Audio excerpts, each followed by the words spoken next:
நமச்சிவாய். உலகம் முழுவதும் வாழக்கூடிய நெக்ஸ்ட் ஜென் நேயர்கள் அனைவருக்கும் தாம்பரம் வாராகி ஈசனேஸ் ஜெய் வாராகி, ஜெய் வாராகி. ஆகஸ்ட் மாதம், இந்த ஆகஸ்ட் மாசத்துல முக்கியமா 3 கிரகங்கள் ரொம்ப சிறப்பான இடத்துல இருக்கிறாங்க. மெயின் சூரியன் தன்னுடைய சொந்த வீட்டுல சிம்ம ராசியில ஆட்சி பலம் பெறுகிறார். அங்க பாருங்க, புதன் கேது தொடர்பு.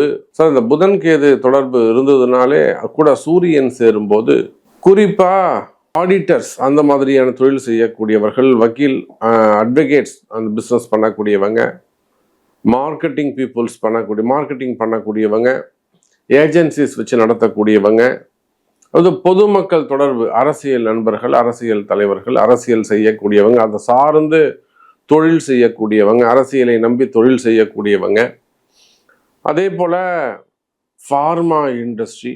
மெயினாக சூரியன் புதன் டாக்டரையே குறிக்கும். அப்போ டாக்டர்ஸ் அந்த தொழில் செய்யக்கூடியவங்க, ஹாஸ்பிட்டல் வச்சு நடத்தக்கூடியவங்க, அது பொண்ணாக இருக்கலாம், பையனாக இருக்கலாம், மருமகனாக இருக்கலாம். ஸோ டாக்டர்ஸ் அந்த பிஸ்னஸ் பண்ணக்கூடியவங்க, ஹாஸ்பிட்டல்ஸ் வச்சு நடத்தக்கூடியவங்க, இல்லைனா உள்நாடு வெளிநாடுகளில் அந்த டாக்டர்ஸ் படிக்கக்கூடியவங்க. அதே போல் இந்த சூரியன் புதன் காம்பினேஷன்ஸ் டீச்சர்ஸ், ப்ரொஃபஸர்ஸ் மெயினாக எல்லா இடத்துலையும், எல்லா டிபார்ட்மெண்ட்லேயும் ஒரு ஹையர் லெவல் வரையிலும் ப்ரொஃபஸராக இருக்கக்கூடியவங்க. அது சயின்டிஸ்டாக இருக்கலாம், இல்லை காலேஜஸாக இருக்கலாம், ஸ்கூலாக இருக்கலாம், ரிசர்ச்சாக இருக்கலாம், ப்ரொஃபஸராக ஐஐடி, ஐஎஸ்ஆர்ஓ, அந்த நாசா அந்த மாதிரி கூட இருக்கலாம். அப்போ அந்த மாதிரியான ப்ரொஃபஸராக இருக்கக்கூடியவங்க, அதே போல் கல்வி நிறுவனங்கள் வச்சு நடத்தக்கூடியவங்க, இவங்க எல்லாருக்குமே இந்த ஆகஸ்ட் மாதம் சிறப்பாக இருக்க போகுது. நல்ல நிலைமையில ஒரு உயர்ந்த மாற்றங்கள் நிகழப்போகுது. செவ்வாய் சுக்கிரன் இரண்டுமே உபயராசியில் இருக்கிறார்கள். செவ்வாய் மிதுனத்திலையும், சுக்கிரன் கன்னிலையும் அப்படியே உல்டாவா மாறி இருக்கிறாங்க. பொதுவா கால புருஷனுக்கு 3, 6ஆம் இடத்தில் பகை வீட்டுல போயிட்டு செவ்வாயும் சுக்கிரனும் அமைகிறார்கள்.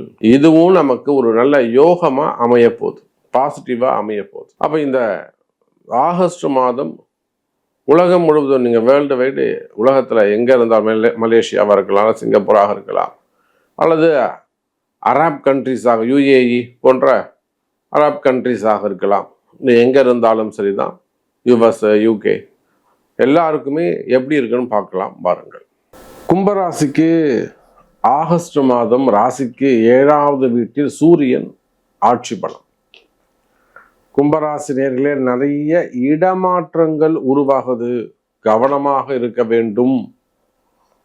குறிப்பா அரசு அதிகாரிகள், இப்போ கும்பராசியில இருக்கக்கூடிய கவர்மெண்ட் ஜாப் பண்ணக்கூடியவங்க, கவர்மெண்ட் அரசாங்க வேலையில இருக்கக்கூடியவங்க, அது உள்நாடாக இருக்கலாம், வெளிநாடாக இருக்கலாம். அதே போல ஹாஸ்பிட்டல்ஸ்ல வேலை செய்யக்கூடியவங்க, அதாவது டாக்டர்ஸா இருக்கலாம், ஸ்டாஃபா இருக்கலாம், அக்கௌண்ட் செக்ஷன்ல இருக்கலாம், நர்ஸா இருக்கலாம், கம்பவுண்டராக இருக்கலாம், அசிஸ்டண்டாக இருக்கலாம். அப்போ அந்த மாதிரி ஜாப் பண்ணக்கூடியவங்க, அரசு அதிகாரிகள் மற்றும் பிரைவேட் ஜாப் பண்ணக்கூடியவங்க, அல்லது கான்ட்ராக்ட் லேபர்ஸாக சிஎல்லாக ஒர்க் பண்ணக்கூடியவங்க, நிறைய இடமாற்றங்கள் ஏற்படுது. குறிப்பா அரசு அதிகாரிகள் எந்த டிபார்ட்மெண்ட், அதாவது ஃபினான்ஸ் டிபார்ட்மெண்ட்டாக இருக்கலாம், இல்லை பிடபிள்யூடியாக இருக்கலாம், எந்த டிபார்ட்மெண்ட் வேண்டுமானாலும் இருக்கலாம். அரசு அதிகாரிகள் ஐஏஎஸ்ஸாக இருக்கலாம், ஐபிஎஸ்ஸாக இருக்கலாம், இல்லை அதுக்கும் மேலே உள்ள சில அதிகாரிகளாக இருக்கலாம். சில விஷயங்களை இப்போ கூட பார்த்தீங்கன்னாக்கா, ஒரு முக்கியமான ஒரு அரசு அதிகாரி, உயர்ந்த பொறுப்பு, நம்ம அந்த பதவியை சொன்னா கூட அவங்க ஈஸியாக நம்ம கண்டுபிடிச்சிடலாம். ஒரு மாற்றங்கள் ஏற்பட்டு இது எப்படியாவது தடுத்து நிப்பாட்டணும் சாமி, நம்மளை டோட்டலாக நம்மளை க்ளோஸ் பண்ணணும் அப்படின்னு சொல்லிட்டு நம்மளை லாஸ் பண்ண வைக்கிறாங்க, நம்ம இது எப்படியாவது தடுத்து நிறுத்தணும், நம்ம திருப்பி அந்த போஸ்டிங்க்கு போகணும், அந்த இடத்துல போய் உட்காரணும் சாமி அப்படின்னு ஒரு ரிக்வஸ்ட் வச்சிருக்காரு உயர்ந்த அதிகாரி ஒருத்தர். அப்போ நீங்கள் காவல்துறை அதிகாரிகளாக இருக்கலாம், பேங்க் செக்டரில் ஒர்க் பண்ணக்கூடியவங்களாக இருக்கலாம், அல்லது மெடிக்கல் சார்ந்த கெமிஸ்ட்ரியாக இருக்கலாம், பயோடெக்காக இருக்கலாம், பிடெக்காக இருக்கலாம், கெமிக்கல் இண்டஸ்ட்ரியாக இருக்கலாம், ராகு சம்பந்தப்பட்டது, சனி சம்பந்தப்பட்டது,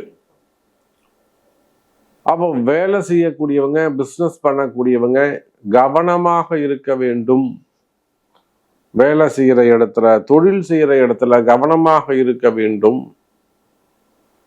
இடமாற்றங்கள் வருது.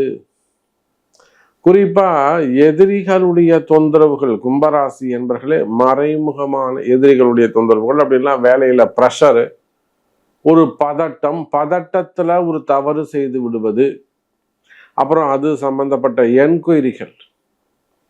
உதாரணமா ஒரு வெளிநாடுகள்ல இருக்கீங்க, ஒரு விசா சம்பந்தப்பட்ட என்கொயரிகள் வருது. நீங்க 3 வாட்டி 2 வாட்டி அப்ளை பண்றீங்க பிஆருக்கு, அங்க கிடைக்காம போறது, அல்லது வேற எதுவும் சின்ன சின்ன மிஸ்டேக்ஸ், ஒரு விபத்தாக இருக்கலாம், ஒரு ஆக்சிடென்ட்டாக இருக்கலாம், அது சம்பந்தமான ஒரு வம்பு வழக்காக இருக்கலாம், போலீஸ் கேஸாக இருக்கலாம், அல்லது விசா சம்பந்தப்பட்ட என்கொயரிகளாக இருக்கலாம், அல்லது வேற என்ன இன்கம், அது ஒரு ஐடி இன்கம் டேக்ஸாக இருக்கலாம், இல்லை சிடிஓவாக இருக்கலாம், டேக்ஸ் சம்மந்தப்பட்டதாக இருக்கலாம், இடி சம்மந்தப்பட்ட ரைடாக இருக்கலாம். வம்பு வழக்குகள் இதெல்லாம் இருக்குமே. ஆனால் இவற்றிலும் அதிக கவனம் செலுத்த வேண்டும்.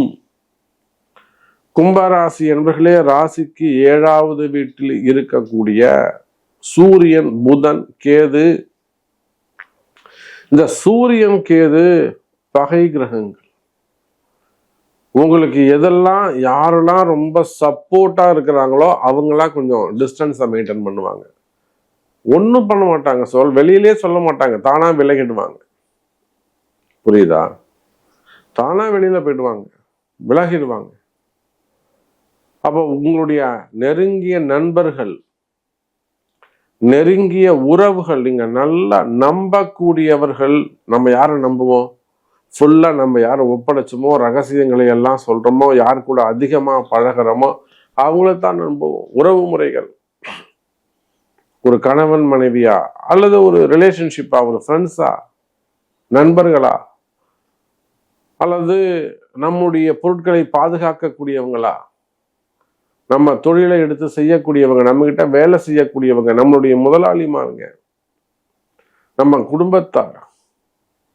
அப்ப நீங்க யாரெல்லாம் அதிகமா நம்பி இருக்கீங்களோ அந்த இடங்கள் எல்லாம் சற்று வேறுபடும். அது ஒரு மிகப்பெரிய மனசுக்கு ஒரு மன உளைச்சலை கொடுக்கும், மன நிம்மதி இருக்காது, கஷ்டமும் ஏற்படும். அப்ப இந்த இடங்களில் எல்லாம் கவனமாக இருக்க வேண்டும் கும்பராசி அன்பர்களே. அது எவ்வளவுதான் க்ளோஸ் ரிலேஷன்ஷிப்பாக இருக்கலாம், அந்த மனசு வலி வேதனைன்றது அப்பதான் தெரியும். இது ஏன் சாமி எனக்கு நடந்தது அப்படின்லாம் கேட்க தோணும். அதை கண்டுபிடிக்கணும், அதுக்கான காரணத்தை கண்டுபிடிக்கணும் அப்படின்லாம் நினைக்க தோணும். அப்போ தேவையில்லாத பதட்டங்கள் வேண்டாம் கும்பராசி அன்பர்களே. மனசு கஷ்டம், மன நிம்மதி கிடைக்கும், மன கஷ்டங்கள் தீரும். மெயினா எதிரிகளிடத்திலிருந்து தப்பிப்பதற்கான மார்க்கம், வழிமுறைகள் உருவாகும். அப்போ நிச்சயமா கும்பராசி அன்பர்களே, நல்லது நடக்கும். கவனம் தேவை. எதிலும் எச்சரிக்கையாக கவனமாக நடந்து கொள்வீர்களே ஆனால், அல்லது இதுக்கான வழி என்ன, இதுக்கான காரணம் என்ன, இதுல இருந்து நாம எப்படி ஜெயிக்கிறது, இதுல நாம ஜெயிக்கணும், அதுக்கு நான் என்ன சாமி எனக்கு எப்படியா ஜெயிக்க வைங்க, நான் என்ன செய்யணும்னு சொல்லுங்க. வழிமுறைகள் அறிந்து செய்வீர்களே ஆனால் வெற்றி கிடைக்கும் கும்பராசி நேயர்களே.